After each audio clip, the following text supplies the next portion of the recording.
All right, we're going to go ahead and get started. I want to say good afternoon and welcome to SEAC 2020, our virtual conference. And for those of you who are just joining us, welcome. And for those who've been with us all day, pat yourselves on the back. I understand if you nod off a little bit, we won't judge you, and especially if you're in the after lunch slump. But we are really excited today to have this presentation from Marianne Magjuka, Dr. Marianne Magjuka from Wake Forest University. She's going to be talking to us as we're making this pivot around virtual community engagement. The original title of it, I want to add that extra piece, was Building Community Amidst Social Distancing. And so there probably isn't a more timely time or moment for us to be resetting ourselves and thinking about this in June, because this fall is going to be a fun challenge and opportunity for all of us. And so Dr. Magjuka, is I'm going to get the exact title here because it's a good one, the Executive Director of the Office of Civic and Community Engagement and the Director of the Winston-Salem Community Action Coalition. And I do believe in her signature there are two other titles. And so I am going to leave it there and welcome Marianne, but I'm going to explain to you our tech process. And so you'll see that in the webinar format, for those of you who are used to just Zoom meetings, there's a chat function as well as Q&A. And so our idea is that if Marianne asks an interactive question where she wants feedback so that you all can see it, you'll enter it in the chat, and please do your drop down that says panelists and all attendees, not just a panelist, so everyone can see it. But if you have a question about the actual content, the presentation, something you want to ask Marianne, put that in the Q&A. If it's really relevant and I think we need to talk about it in that moment, I'll try to get her attention and she'll address it then. Or we'll have time at the end for Q&A. And so we are recording this because we had a few folks who shared that they can't make it. So wanted you to be aware of that. And we're going to get started. Thank you so much, Leslie, and thank you for inviting me to be with you all today. So I'm hoping that this will be a conversation, because I know virtual community engagement is a bit of uncharted territory for all of us, and I'm sure that campuses across the state have valuable takeaways and advice and best practice to share. I don't know if we can call it best practice yet, but at least some successes and challenges to share. So I do hope that this will be a conversation as much as possible. So please use the Q&A and also the chat feature. I also want to begin by just acknowledging that we are in an incredibly painful moment in our country and in our communities.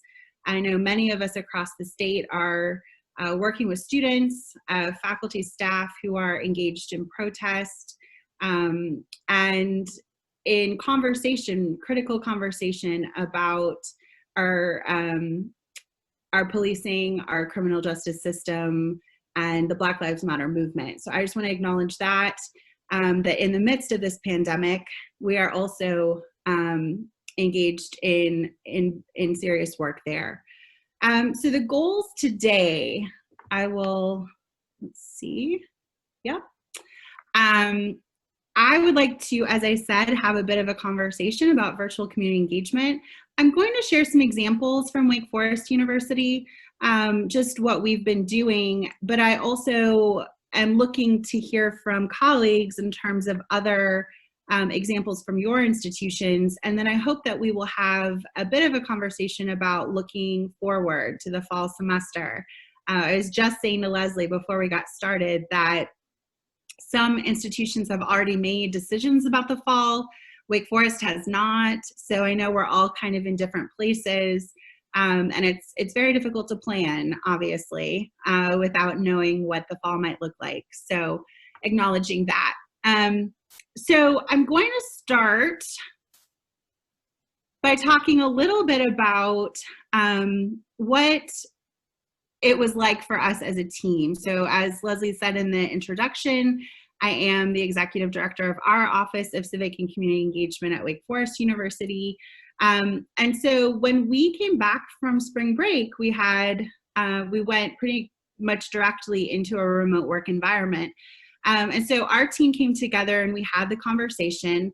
How do we build community? How do we continue to fulfill our mission in the midst of social distancing? And so we really decided to focus on a few key principles. One was around community partnerships as the foundation of the work that we do, making sure that the programs and initiatives and virtual engagement opportunities that we offer the community, our Wake Forest community, are really rooted in those partnerships, and that they were responding to needs that were surfacing within our Winston-Salem community.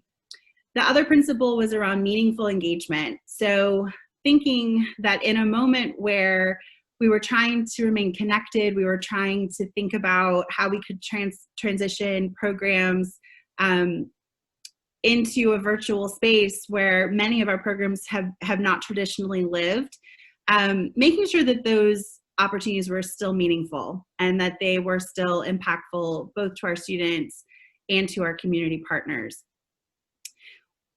In addition, we were focused on maintaining those traditions and celebrations. I know across the country, we've been thinking through many commencement ceremonies have been canceled, and end of year kind of celebrations and big events that mark the end of the school year.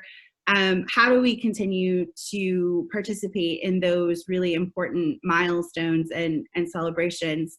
And the last is that we were focused on collaboration. We knew that, my office is a team of 6 people, including myself. And so thinking through how do we really work just as our team, but also across campus and in the community to develop these opportunities.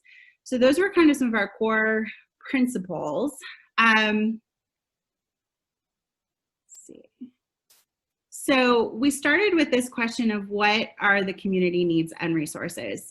Very quickly, we sent out a partner assessment we have about 140 community partner organizations that we work with on a regular basis.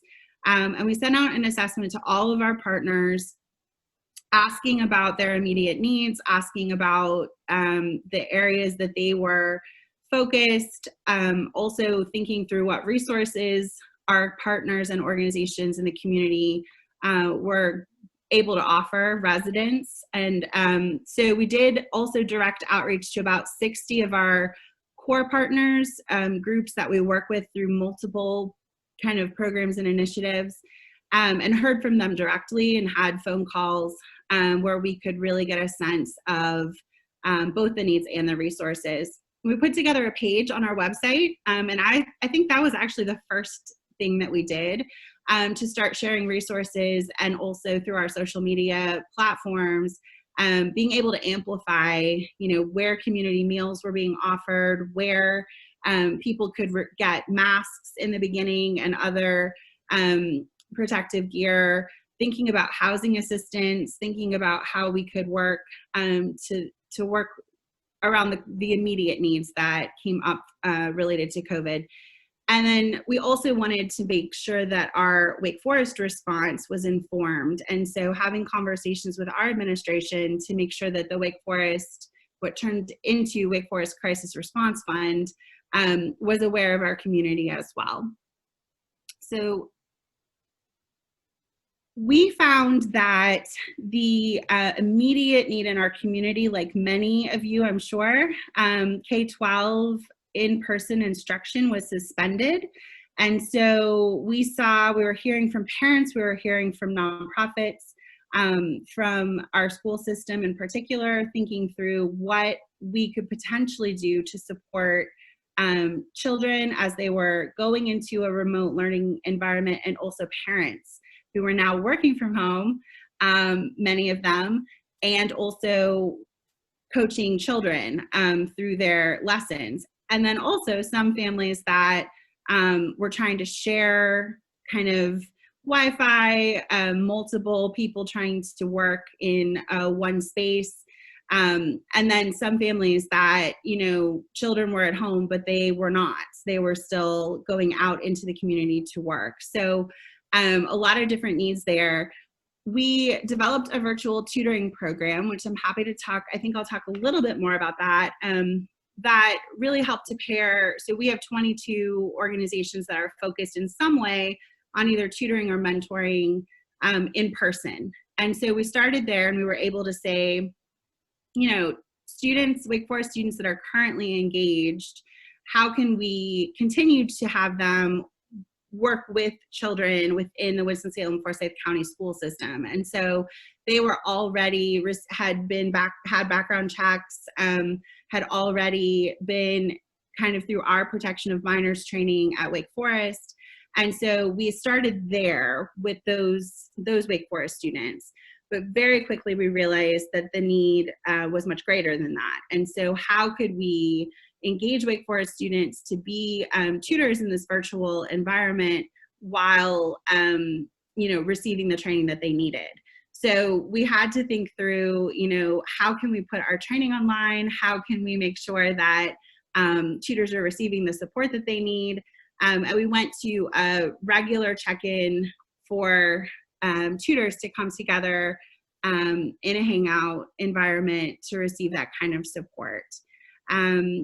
We've also, within our website, been able to curate, you know, I don't know about you, but in the very beginning, it felt like there's so many resources being shared, and it was hard to kind of, we were hearing from parents that, you know, they saw a museum that had a free virtual exhibits, or they, you know, saw an opportunity to connect with a zoo or with some other educational resource, but these different links and different ways of accessing those opportunities were scattered. And so we created a page on our website to really curate all of those opportunities, put them in one place, and try to catalog them by theme and by age so that parents could very easily access those resources. We've also have several different groups, and I'll talk about this in a second, that do demonstrations or do work with children in groups, after school programs.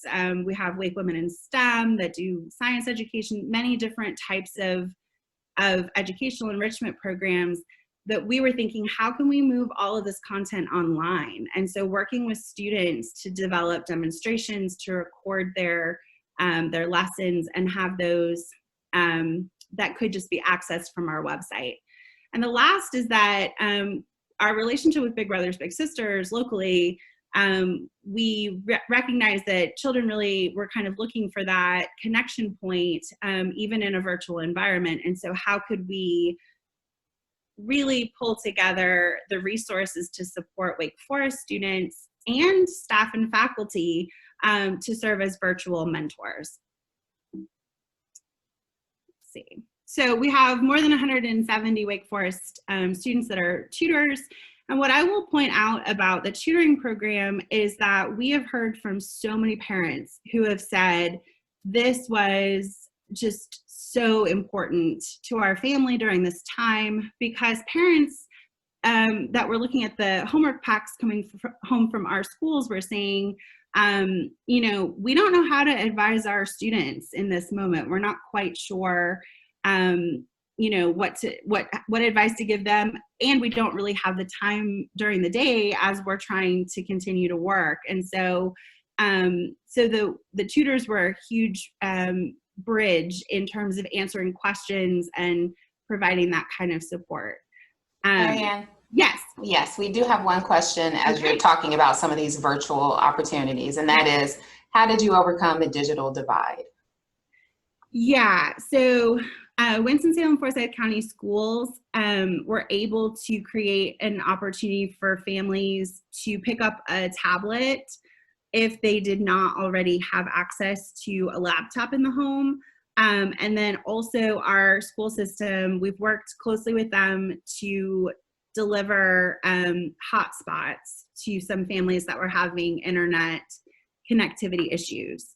Now, not all of our families have been able to pick up the hotspots or to have, we're able to come to the pickup to get the tablets. And so we're kind of in a phased situation now of trying to coordinate to see how we might deliver those pieces. But for the tutoring, many of the families either were, if they already had access and that was not an issue, they were able to get started right away. And it did take a little bit longer for us to connect with some of the families that were needing equipment or were needing support with Wi-Fi. Does that answer the question? I think so. Okay.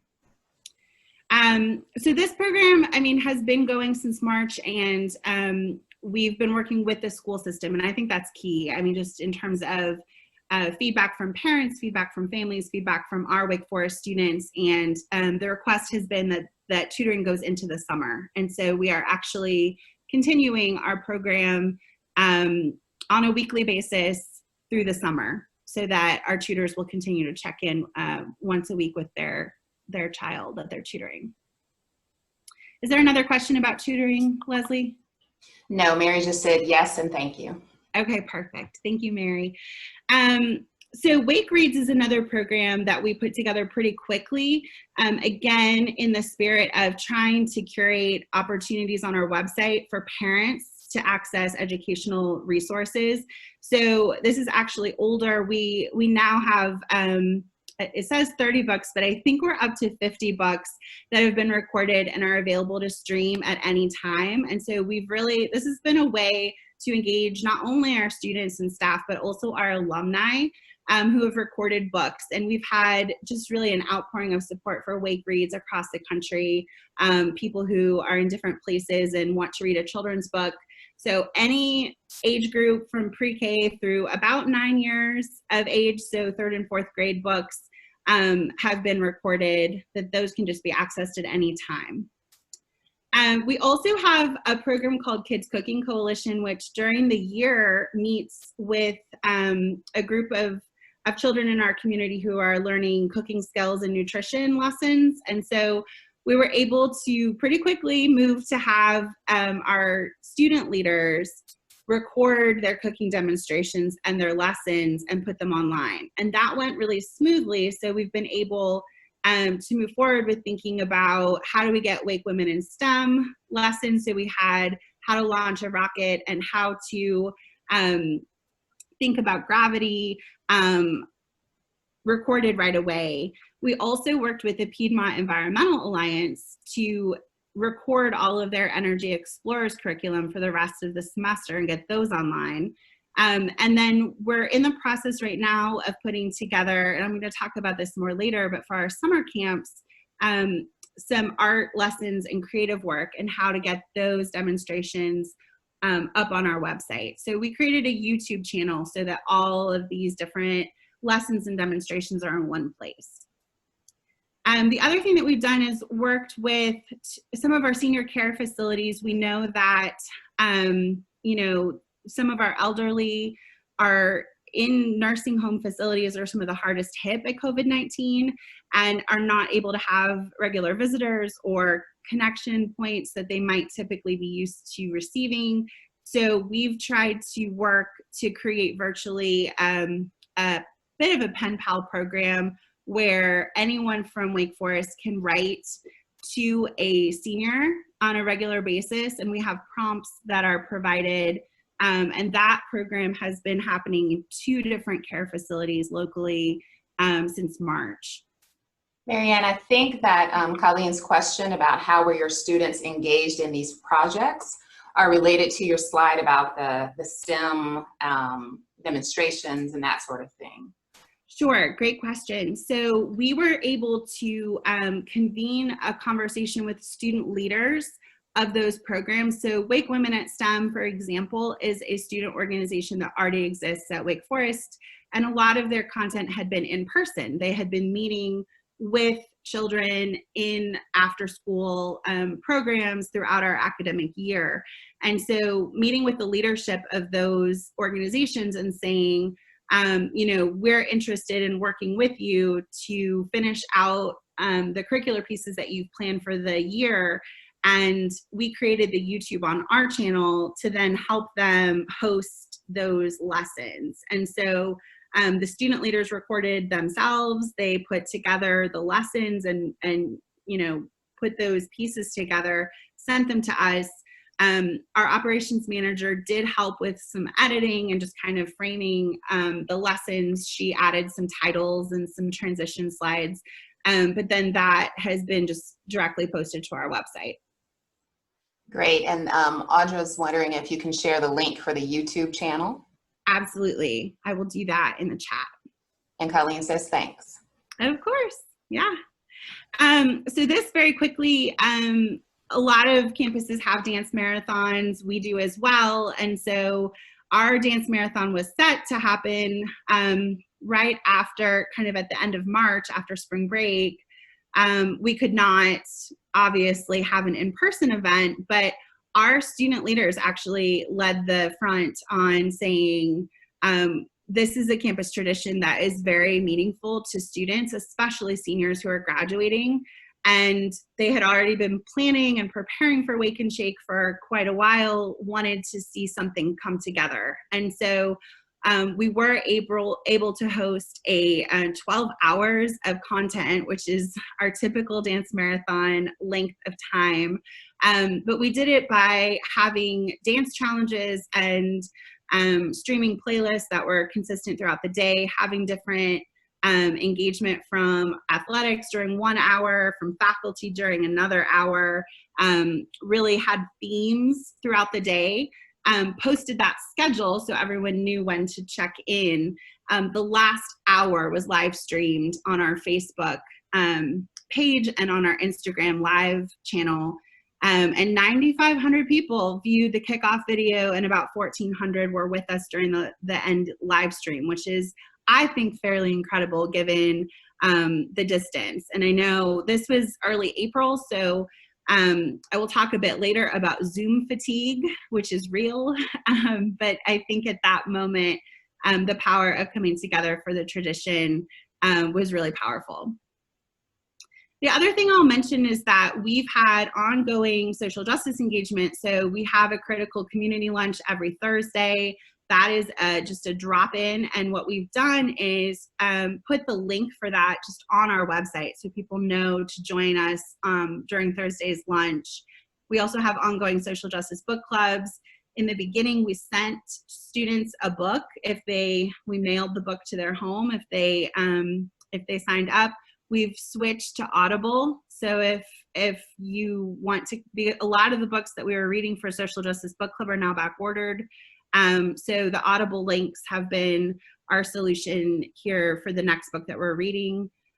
We've also been thinking about how to engage through social media, which, you know, there are a lot of really interesting kind of campaigns that have been used recently, how to protest responsibly, how to engage with different questions, exploring resources around anti-racism work or around some social justice initiatives that have, I think, received more attention in the last few weeks. But we've been sharing all of that on our social media and really making sure that we highlight the social justice work as a space of learning and sharing resources.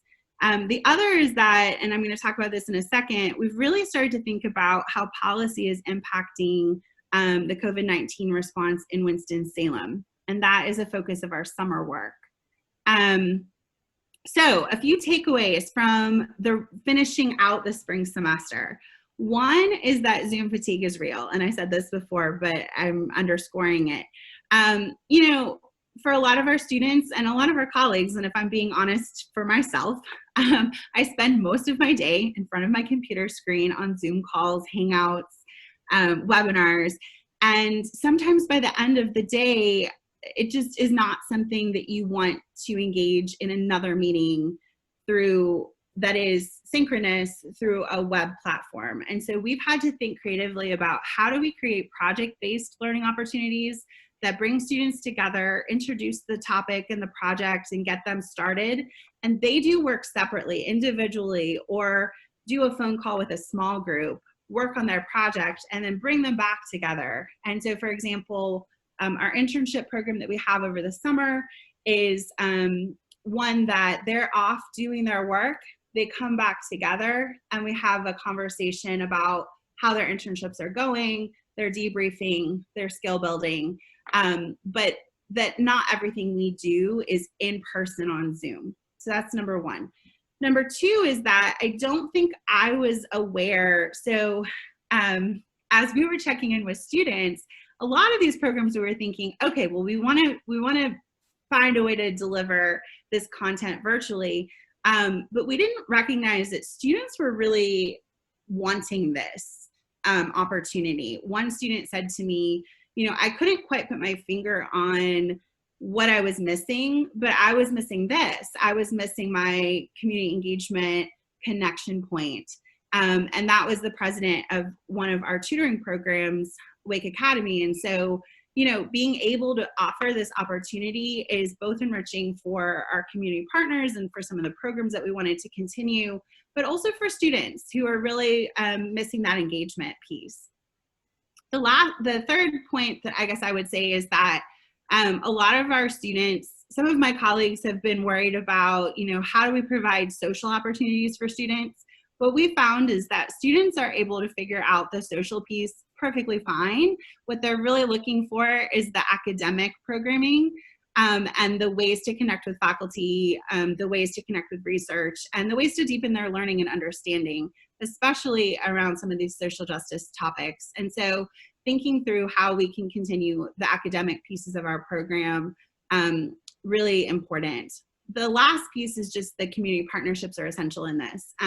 So many of our programs are built on partnerships with community organizations, and I cannot stress enough how those relationships have really been the key to some of these programs being successful. I'm going to very quickly talk about our summer programs, and then I really want to open it and hear from you about some of the things that are working on your campuses. So as we moved out of the spring, we had this conversation about how do we engage students during the summer, and we wanted to engage both incoming and current students. We also were aware that many of our students had canceled internships and jobs that had been lined up for the summer, or travel experiences that they were no longer able to do. And so we were aware of that need. Like I said before, there was also this real interest in academic programs and research. And then finally, thinking about what needs exist in Winston-Salem. So we've put together a few programs that are underway currently. So one is our internship program. We were able to offer full-time and part-time opportunities through collaborations with nonprofits and local organizations in Winston-Salem. These are all capacity building opportunities for local nonprofits. So students are doing everything from building a website, putting together a communication plan, doing a business plan, database work, doing some trying to figure out how, for example, one of our organizations is really struggling with the transition to virtual environment and wondering, how do I stay connected to all of my affiliates kind of in this remote environment? And so trying to help some of our nonprofits make that transition. Right now we have 65 students that are working in virtual internships. They come together once a week for skill building workshops to discuss how their internships are going. And those opportunities are not full day. Those are for 3 hours once a week. We're also in communication with their internship supervisors so that we're getting feedback from them as well. The next piece is research. So we are focused on the question, what is the impact of COVID-19 in Winston-Salem? We've reached out to faculty, and different faculty members are directing aspects of that research. We're looking at community data sets, and the focus really runs, it's multidisciplinary, but thinking about the impact of COVID-19 on K-12 education, on employment, housing. The students are they're working towards creating a series of white papers, and at the end of the summer, we are going to invite all of the nonprofits and civic leaders, community leaders, to come together and hear a bit about the research that our students have done, but also invite our Wake Forest community. A lot of interest in kind of what that impact has been beyond the numbers that we've seen reported. So another piece of that is that we're doing oral history. This summer, students have been trained to conduct oral histories in partnership with a local museum, Muse Winston-Salem, and our digital archives through our library. They're conducting oral history interviews around these questions of what has this impact been like, and so those will be archived. We're also looking at women, political participation, and election engagement in anticipation of the 100th anniversary of the 19th Amendment. And so that is another piece of a separate group of students doing that work that is connected to our election engagement work, which we're doing over the summer. So, you know, the election is coming and has been, I think, in some ways not as central to the conversation, you know, as it typically would be during a presidential election. But we've wanted to really continue that engagement. So we have a Deeks Decide Fellowship. So Deeks Decide is our election engagement program. It's a year-long program, but we decided to create a summer fellowship opportunity for students, and we've partnered with some national organizations, Every Vote Counts and Inspire to Vote, and again, our local museum, to think through, you know, what issues are important to college students in North Carolina. Based on that feedback, and they're doing some outreach and some different ways of collecting that information. We're putting together, you know, social media campaigns and why vote campaigns and voter guides. And I know many of you are engaged with this work across the state. And so that is a summer fellowship that is happening this summer. The last area that I'll just highlight is K-12 engagement. You know, a lot of camps and summer enrichment programs and summer opportunities have been canceled. And so thinking through how could our students are all leading different week-long summer kind of virtual camps that are in partnership with the school system. And so those are offered around different topics. So arts, sports, STEM, different themes that children can kind of, in the same way that they would sign up for tutoring, can commit to doing. We're also providing some of the curricular material that our students are creating for those camps to other local organizations that are focused on providing summer activities. And the final is Engage Winston, which is an introduction to community-based work in Winston-Salem. It is something that we're doing for our incoming students. We typically would do a pre-orientation program during the summer. That has been canceled. And so this is a virtual way to still introduce incoming students to Winston and provide an opportunity for them to meet each other. Is there a question, Leslie? There is. It's from Mary, and it goes back to your voting Yes. slide, and that is the research that you did on what matters to college students. Can you share any of those topics? That is the work that they are doing this summer, Mary, and we absolutely will be sharing the results of that research to better engage college students across the state. So great, thank you. So the last area is social justice. I already mentioned we're continuing our community lunch and our book club and the virtual resources. We also have a social justice coalition group that is meeting all summer to learn about different social justice topics, to engage with each other, and to think about what does advocacy and community organizing work look like in the context of civic engagement.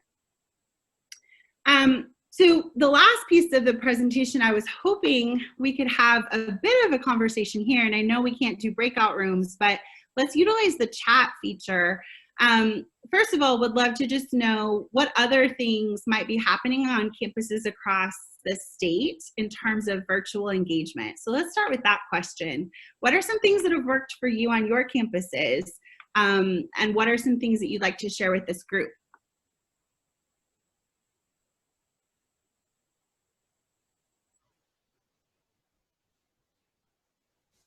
And if someone does want to talk, you can raise your hand and I will unmute you. Otherwise, please use the chat and give any suggestions or share what you have been up to.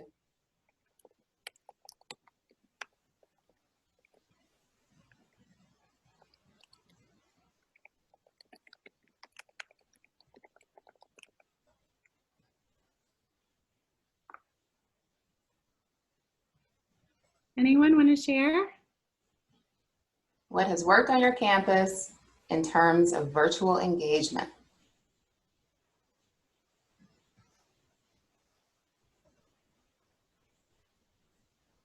I don't see any hands raised.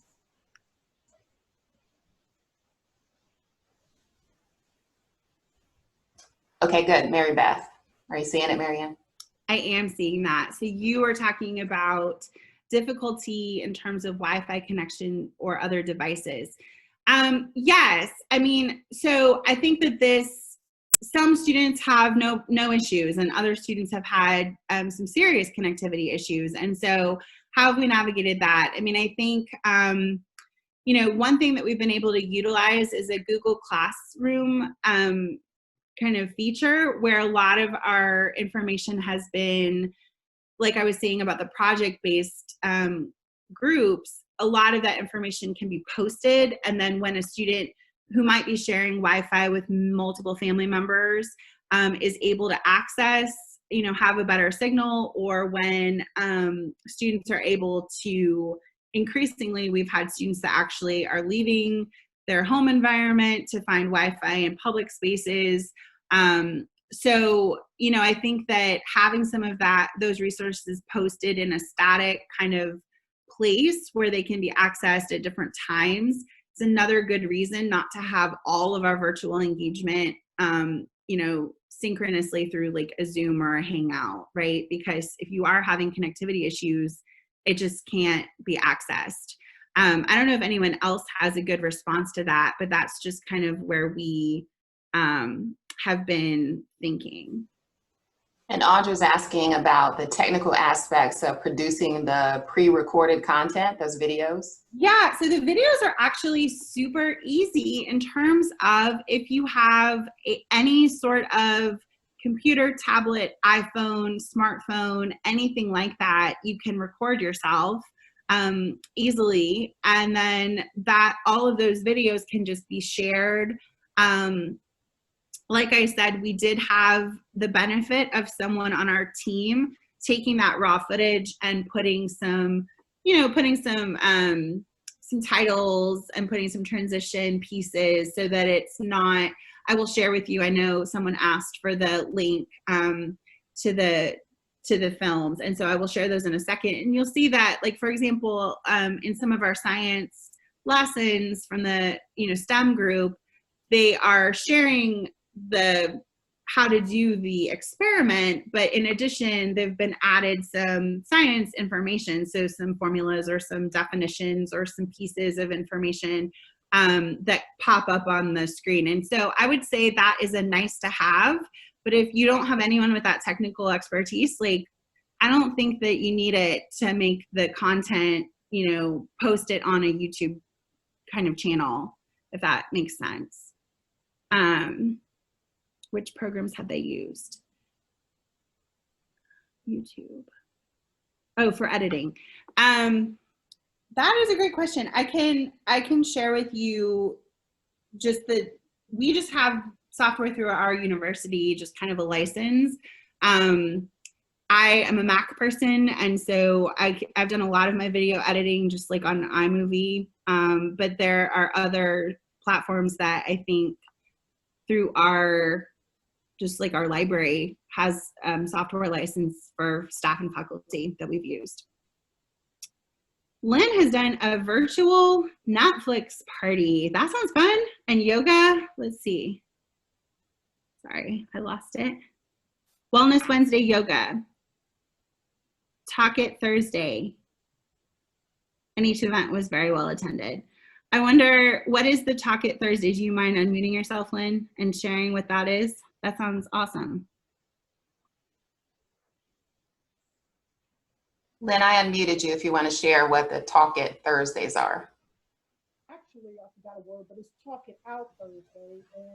And we wanted students to share their experiences with moving to online, because this happened all of a sudden. And a lot of students were frustrated and just having to deal with a lot of things. So we just wanted them to talk it out and to share some of their concerns. And it was really well. It went very well. That's really great.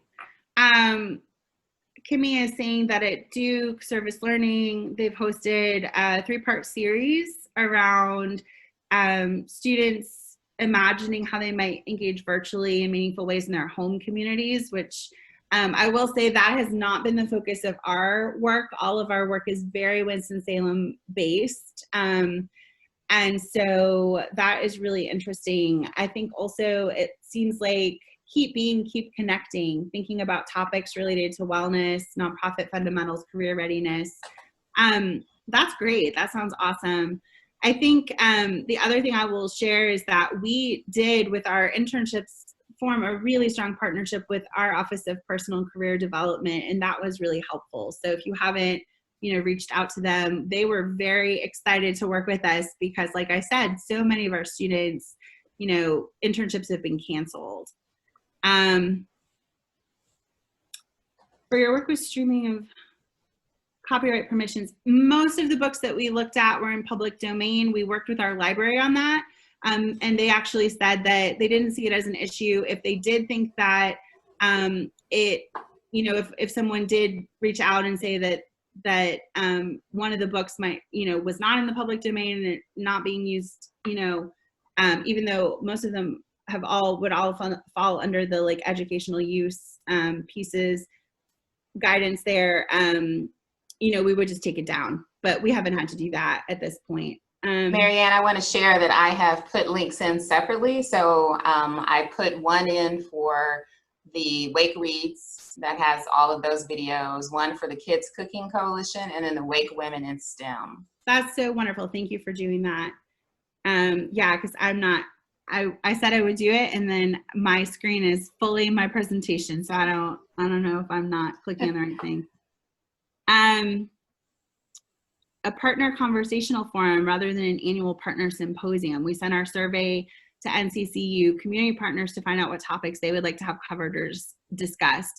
Yeah, I think this ongoing conversation with community partners is so important, and as their needs have shifted, just trying to be in community with our partners. One thing I didn't mention is that one of our local nonprofits that is focused on capacity building has partnered with us to offer kind of a community of practice where nonprofits are coming together over a virtual like happy hour hangout, just to talk about what is working and what is a challenge in terms of transitioning their work to a virtual environment. And a lot of really good conversations there. Marianne, that kind of goes along with the question from Patty. And so one of the big questions that folks are asking in terms of the shift to online is the fear of us going back to a deficit-based one-way approach. What can we do for them? And so what are some ideas that she could take back to that group for co-created work so that everyone involved is working together remotely to generate things of value to the partnership or to the community more generally? Yeah, I think part of our focus on trying to look at do some research around the impact of COVID within our community was really to provide some, where we were asking those questions and starting to get a sense of where do we see some opportunities, and also hearing from partners around what do they see and what are they doing and how would they like for us to partner and come alongside some of the work. I think that group that I mentioned in terms of having a collaborative space of community partners to kind of come together and have ongoing conversations, that has helped to highlight ways that we can work together, ways that, make a lot of sense, where a partner is doing a project that may be a perfect opportunity for a student to learn or to develop skills, or where a partner is saying, I actually don't have this skill set. Do you think a student might, or a faculty member might, and a way to involve them? So I would say creating those spaces for conversation, and if that's not possible due to capacity, which I understand all of our offices look different in terms of some of us are one-person shops, and I get that. I definitely think a survey is a great place to start.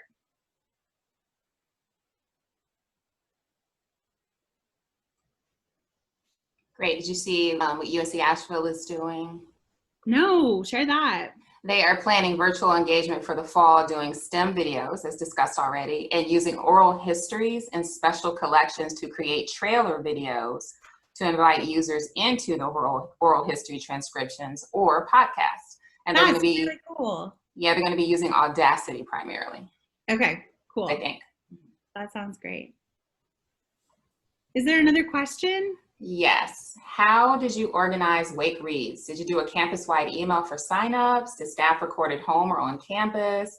And how did you let people know how to access the recorded book sessions? Great question. Yes, we did a campus-wide email to solicit the first round of books. But then after the first round, we started to spotlight a few of the books on our social media and on our website. And that generated requests to participate from alumni. Our alumni office also shared some of those recorded readings. And so we got a whole second wave of people that recorded that were not part of our original outreach plan, which was totally fine with us. That's awesome that the idea spread. We shared the book both on our educational resources page on our website and then also with all of our nonprofits that do education-based community work. Great. That's all the questions for now. Wonderful. Well, I guess with the time that we have left, which is not much, I'm wondering if we can shift to a bit of a conversation about the fall.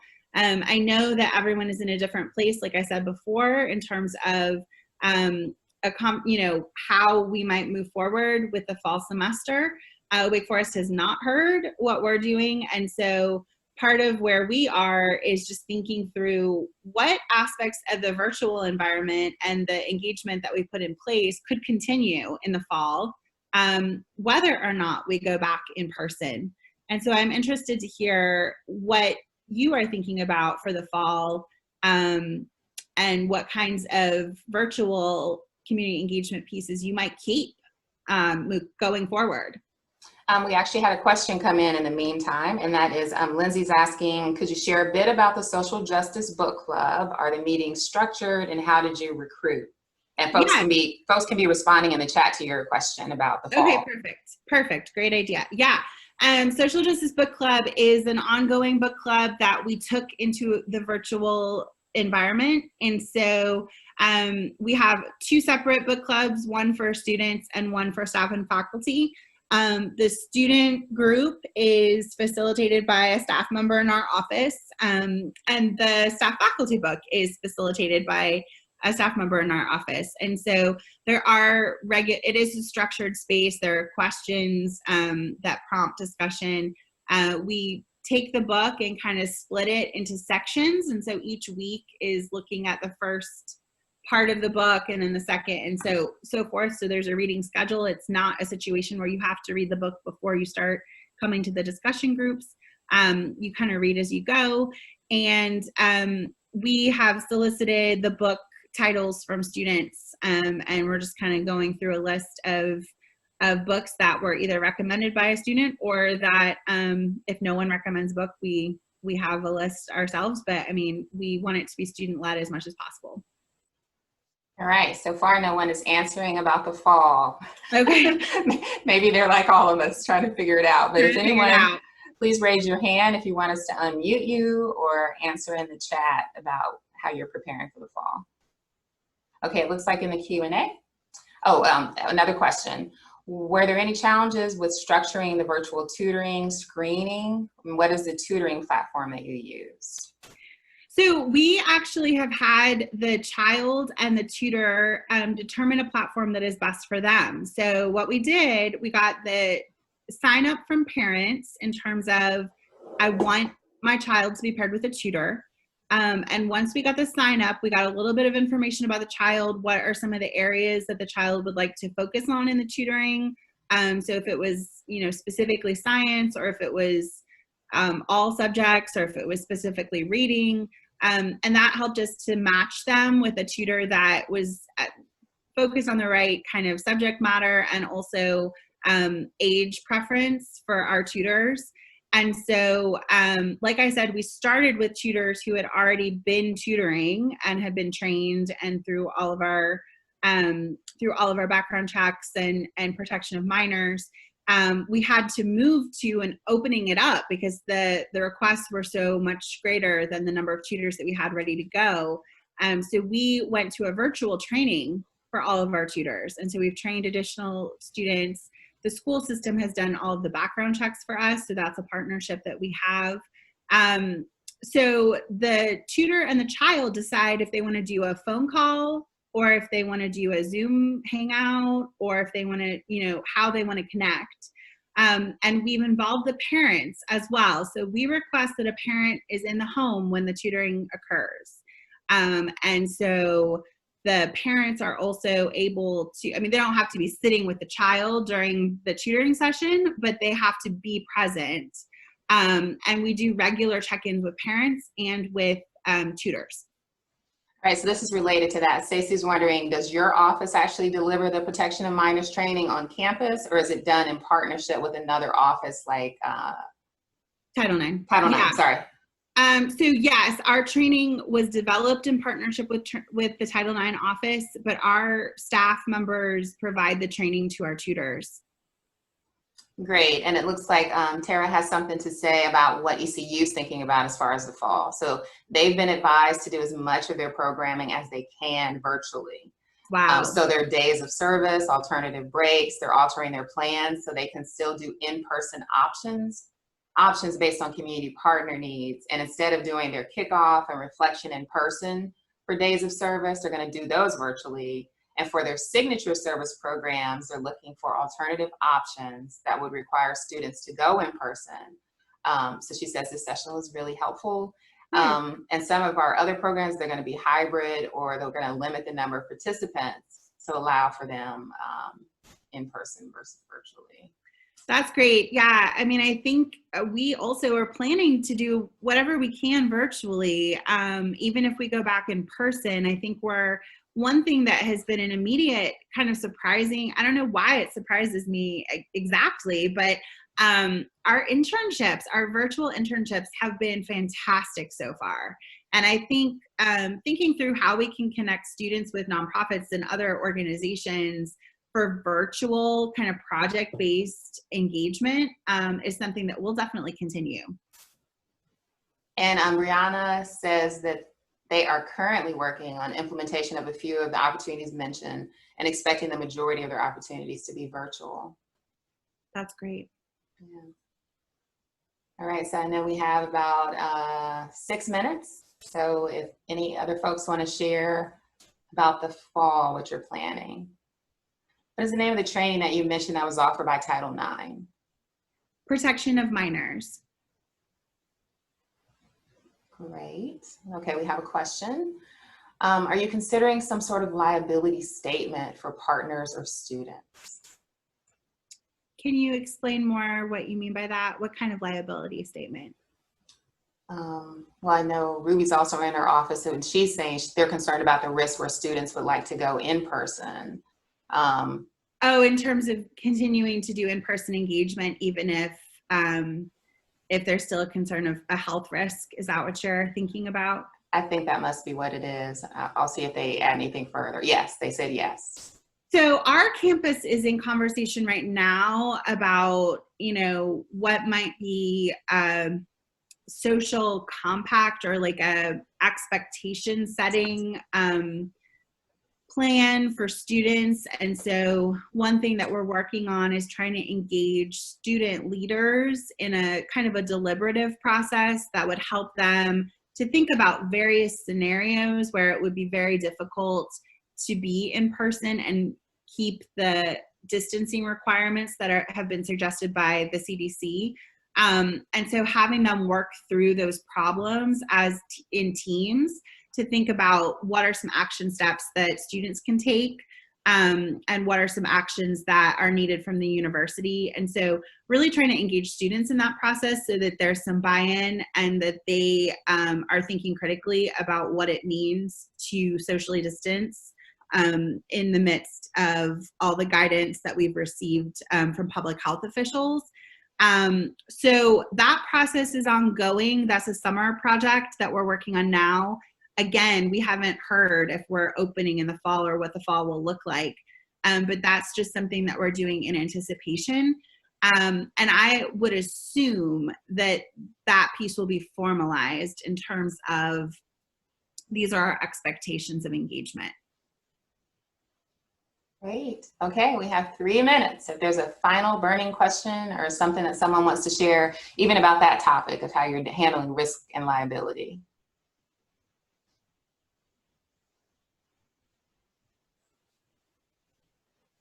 Okay, what are your thoughts if a COVID trace results from a student engagement experience with the university? Colleen, don't go there. What a nightmare. I know. We are, I think, going to need each other in this moment, all colleagues across the state, to share kind of what you're thinking, what you're doing, what your plans are in terms of safeguarding against that to the best of our ability. I think, we're planning to be proactive in our outreach to community partners, in our ways that we're in communication with nonprofits and organizations locally. I think one of the challenges that I think many of us face is that, we are a center that serves as a clearinghouse and as a connection point, but we are not the only way that students would be connected with a nonprofit in our city. And so thinking through how are we engaging our colleagues across campus to understand the guidance and the best practice that we know of, and how are we in regular communication with our partners as well. I'm not sure if other campuses have thought about, like, what happens if a student, decides not to follow the guidance? Is that a conduct issue? Is that a code of conduct kind of moment? Like, I don't know. I think there's a lot to figure out before the fall. I agree. And yeah, Margaret from Chapel Hill says their university counsel's office, which I am, as NC Campus Compact, going to give that disclaimer that none of us are lawyers. So we highly recommend you do talk to legal, but they developed a special waiver for summer interns to do in-person work.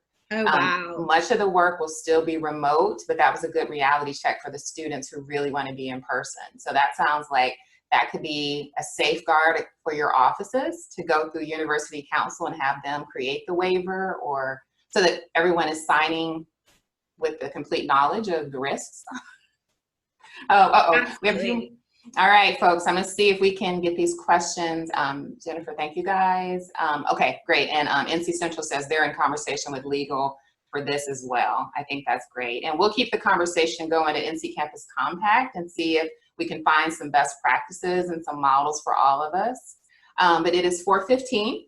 We have a 15-minute break before the closing session. If folks are planning to join us, I'm going to be talking about the way forward, sort of in light of the context of where we are with COVID and Black Lives Matter.